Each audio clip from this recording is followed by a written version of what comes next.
Monsoon की बारिशों का सिलसिला जारी है। जहां पर इन मानसून की बारिशों ने बलूचिस्तान भर में नुकसान पहुंचाए, वहीं पर बात की जाए ज़िला सिबी की तो इस टाइम में मौजूद हूँ ज़िला सिबी के यूनियन कौंसिल बखड़ा गुलाम बोलक में, जहां पर जो है दरिया नाड़ी नदी का जो है पानी में इजाफा होता जा रहा है और यहाँ पर जो कटाव है उसमें भी इजाफा होता जा रहा है, जिससे जो है यहाँ पर बखड़ा गुलाम बोलक जो है बुरी तरह मुतासिर हो रहा है और यहाँ पर खड़ी जो फसलें हैं वो भी बुरी तरह मुतासिर हुई हैं। मेरे साथ यहाँ पर चंद इलाका मकीन मौजूद है। इस हवाले से इनसे पूछते हैं ये क्या कहते हैं।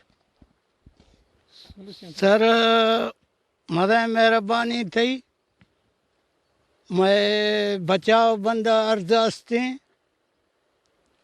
पर हमेशा बंदे मेहरबानी कने, मैं हंद, मैं लोग, मैं माल, मैं मुल्क मतलब जायदाद कुल रोगान हमेशा मेहरबानी कने, हमेशा हुकूमत मेहरबानी कन हमेशा बंदी सरकार में बहुत मेहरबानी है। मैं लोग हैं लागत खाफ अच्छे बंदे अच्छे खाने न कटा ना रोगनी मेगा नदी खात के ना रोगें दरिया नाड़ी हैं।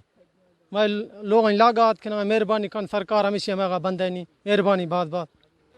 यहाँ पर इलाका मकीनों की बातें सुनी। इलाका मकीनों का कहना है कि कटाव में मुसलसल इजाफे से जो हमारे मकानात हैं वो भी मुनद्दम हो रहे हैं और कई मरतबा जो है सैलाबी पानी में इजाफा हो जाता है, जिससे जो है ये पानी जो है हमारे घरों में दाखिल होता है, जिससे जो है हमारे मकानात गिर रहे हैं। यहाँ पर ज़िले इंतज़ामिया को चाहिए कि वह यहाँ पर बचाव बंद बांधा जाए ताकि ये जो इलाका है वो डूबने से बचाया जा सके। कैमरा टीम के साथ रिपोर्टर ज़हूर मक्सी, साथी रिपोर्टर यार अली के साथ वश न्यूज़ सिबी।